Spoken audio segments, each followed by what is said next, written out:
It was the lowest period of my life, me, Ethan. I wed Alice, my longtime lover, when I was 26. We've supported one another ever since. I cherished Alice to the hilt. She was my life's purpose. To say Alice was my reason for existing would be a stretch, but she truly meant the world to me. Since our undergraduate years together, Alice and I have been together. However, the way we met is a little awkward. I went all out since I thought she was the one, and was instantly smitten with her. Alice surprised me at first, but her generosity and compassion just deepened my feelings for her. I eventually admitted that the reason I wanted to marry her was that she was Alice. Though our relationship began with a great deal of intensity, that was only the beginning. I thought Alice and I were doing well, but Alice was diagnosed with cancer when I was approximately 30 years old. When it was found, it had already begun to spread, and the medical professionals predicted that it would not live long. I sobbed, feeling pitiful. It was not me who was in pain, but Alice. She undoubtedly knew that I was trying not to cry in front of her. It was excruciating to watch her always appear happy in front of me. I therefore made every effort to help her so that she could say she had a happy life in the time she had left. She ate her favorite dishes every day, and we went on trips. She preferred to live her life on her terms, as opposed to endure prolonged agony. We laughed a lot and enjoyed ourselves because it was Alice's wish. Alice lived longer than the doctors had anticipated as a result of that. Isn't Ethan a little lonely? I wish to preserve certain memories because of this. You can chuckle, remember the wonderful times, and avoid feeling lonely by doing that. Do you not think? Alice smiled when she went to heaven, and never stopped thinking of me. It seemed like the end of the world to me. I was lost when I wasn't with Alice, even though I attempted to act tough around her. My house was disorganized before I knew it, and all I did was either stay at home or take the commute to work. I had no enjoyment and could not think of anything to chuckle at. I thought life was over on a daily basis. However, something changed in my life at that point. It was 1 month following Alice's death. After work, I noticed a note from Alice in the mailbox. It stunned me. When I quickly opened the envelope, I saw that Alice had scrawled some words on it. I requested that my parents send this letter after my passing. You are no longer in my presence if you are reading this. Knowing you without me, you're probably depressed and your room is a mess, don't you? If you're thinking that, I have a surprise for you. A gift card good for a spa resort stay. I purchased it covertly. Take advantage of this to relax and rejuvenate. Oh, and make sure you utilize it. You may count on me to haunt you if you fail to send me a photo from the trip. Alice's feelings and ideas were recorded in the letter by her bedside. Alice had been contemplating my future after her departure. She prepared this for me for that reason. Alice, I was moved by her generosity. My eyes filled with tears. She cannot be thanked or compensated for. The thought now causes tears well up in my eyes. With a sniff, I unfolded an additional letter. But instead of a wordy letter, this one read as follows in the middle of the paper. Being at your side brought me immense joy. I appreciate how you have brought love and enrichment into my life.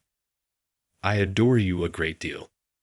There were noticeable tears on the stationery, and it was slightly wrinkled. I wept uncontrollably, weeping uncontrollably. It's me who needs to be giving thanks. Alice, I appreciate your love and presence in my life. I hope to see you once more.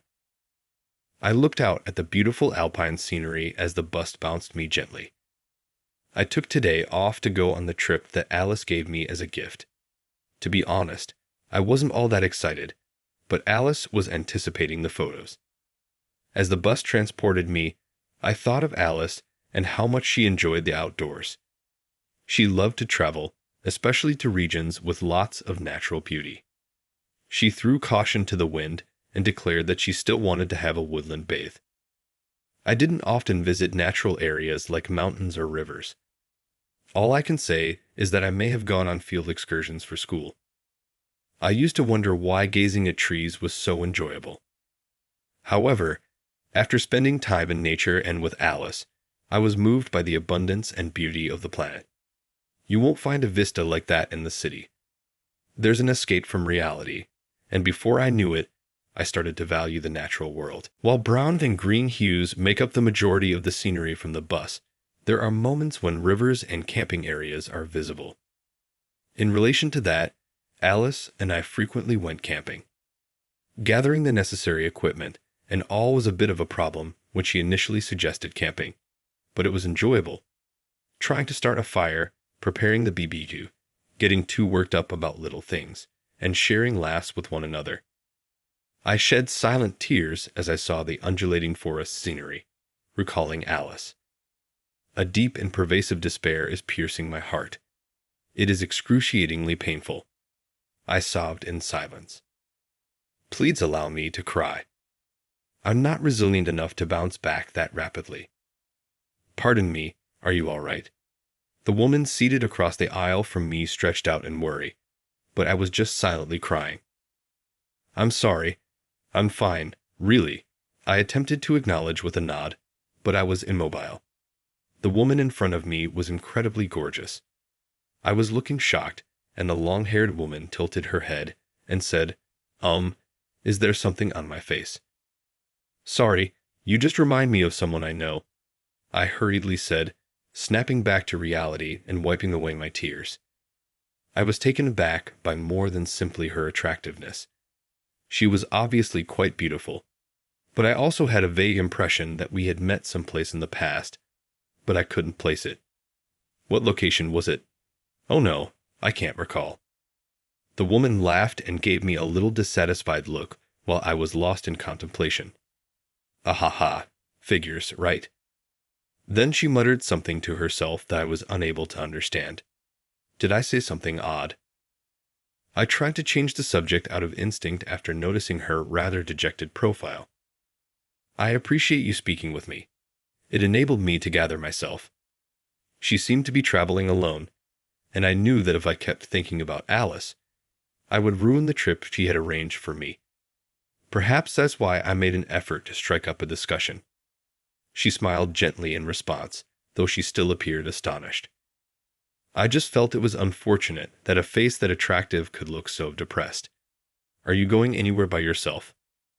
The woman identified herself as Mir and said she was doing business at the same hotel.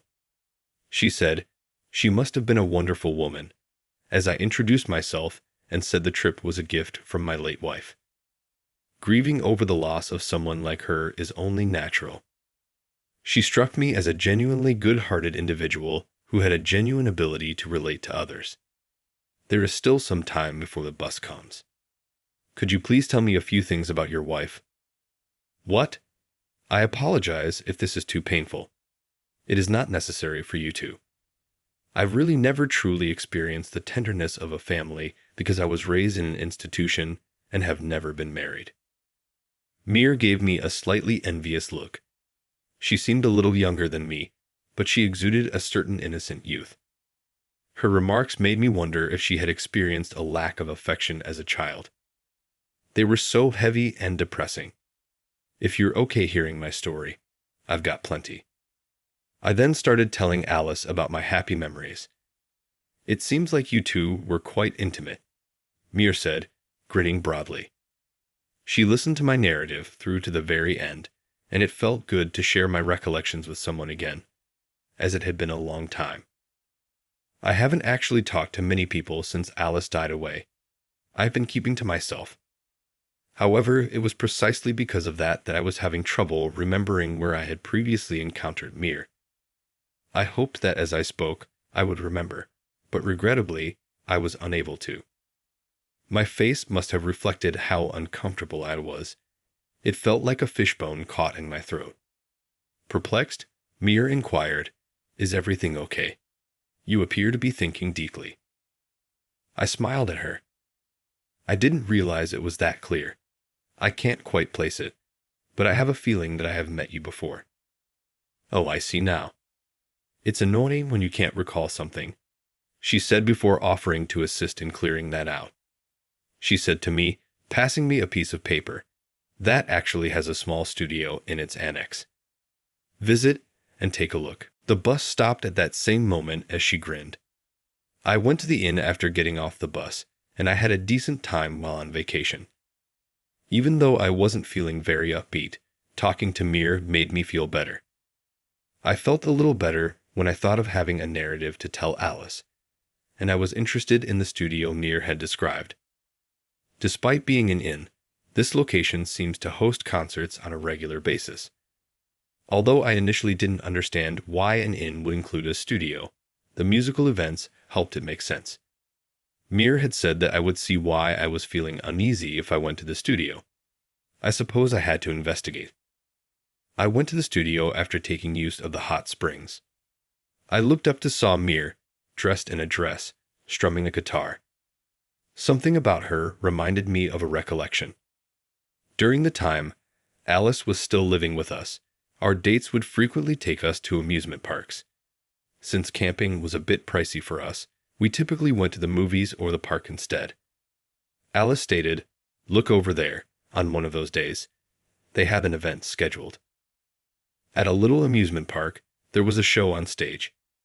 There was barely anyone in sight as a lone woman with a guitar stood on the enormous stage. Given that it was a weekday, the attendance was expected. She started to play the guitar and sing, not allowing such things affect her.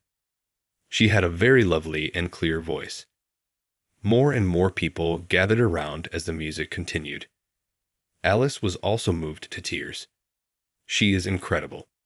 She said something like, "I'd love to hear her play again." Oh, I see now. That day, Mir was the entertainer.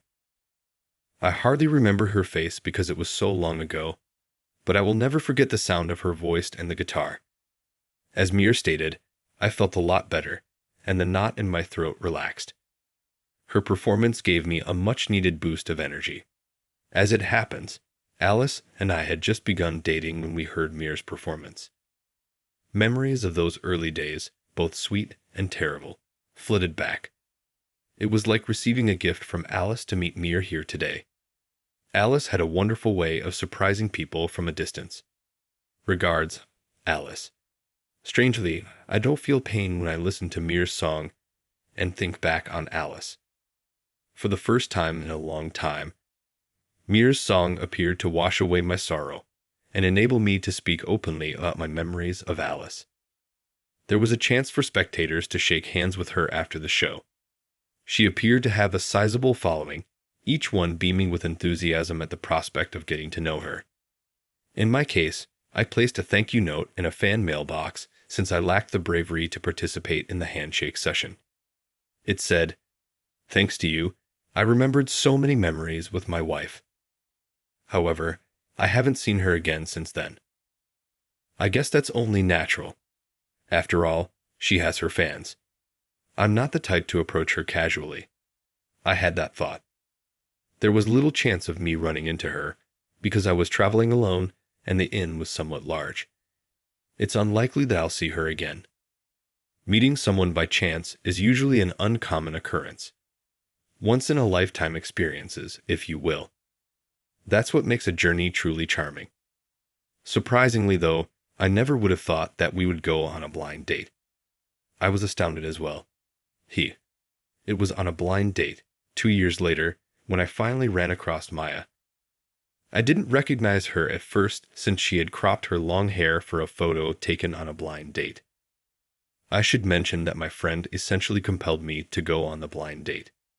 Instead, I came here under false pretenses. My friend initially advised me to start over because there was a stunning woman who was still quite young. But regrettably, I wasn't thinking about getting married again. When the conversation seemed to be heading towards a blind date, I kind of declined. I was then asked to a semi-formal gathering. A social event can be left easily, unlike a formal blind date. Just this once, I thought to myself, because I felt horrible declining my friend's invitations all the time. But I was all set when I said yes to the invitation. Later on, he'll pay for this. Things seemed different when I realized it was Maya who was the other person. I really wanted to talk to her for a little while. I thought, Maya, you're famous. I figured a lot of people would be interested in learning more about your life. In all honesty, I don't have that many fans. Simply put, people flock to meet me because of my mentor's name because they are highly well known. In addition, I don't think I'll ever marry a fan. At the concert, it appeared as though she was extremely popular, but it turns out that was simply how it appeared. Making that tiny studio full doesn't translate into stardom. Furthermore, Maya sings as a passion rather than her primary employment. Since she had such a lovely voice, I really felt it was a shame she wasn't a professional vocalist. Maya, though, says it's only a hobby, so I can do it as I choose and not feel obligated to. I suppose there is some truth to the pressures associated with becoming a professional. Various methods for various people. We became closer through these chats with Maya. As it happened, our relationship was destined. After we started dating, a year had gone very quickly. In many ways, we clicked. Our relationship was easygoing, and we didn't fight very often. Maybe Alice was the reason we clicked so well, or maybe we were just a perfect match. Alice seemed to be pointing me in the direction of Maya. Although I was sincere in my desire to get closer to Maya, I did question whether my divorce would be sufficient. She firmly informed me that doesn't matter. She just wants to be with me when I expressed that worry. I wanted to stay with Maya forever after hearing her say that. I had not forgotten about Alice, of course. I was never able to. However, I feel like Alice would chastise me if I continue to live in the past. I'm sure she would tell me to gather myself. Thus, I made the decision to proceed. Do you want to wed me? I knelt in front of Maya and proposed marriage for the second time in my life, giving her a tiny ring and flowers. With a wide smile on her face, she exclaimed, "I'd love to." She was overcome with emotion when she took the ring. I would never want to feel that level of sadness ever again. Since Maya was aware of Alice's and my past, we both have routine examinations. After all, the likelihood of recovery is increased by early detection. Maya asked that we not have a wedding ceremony. The memory of your wedding with Alice is priceless. It's not anything I would want to change. She was quite thoughtful. But as every girl imagines herself in a wedding, I surprised her with a picture shoot and wedding gown as a tiny gesture. She exclaimed, "This will be a memory to cherish forever," with pure excitement. Maya appeared genuinely delighted when I saw her wearing that clothing and smiling brightly. My heart was full just looking at her. "Hey Alice, would you be upset with me if I told you I got married again?" "No. Knowing you, you would probably haunt my dreams, scolding me to never make your wife cry if I ever made her cry." Alice has some sort of connection to the tie between Maya and me. I will always treasure our friendship. So, things are good now. I apologize for worrying you so much. Alice was the reason I was able to go on. I want to give Maya all I was unable to give Alice. That would, I think, be my way of giving back to Alice and Maya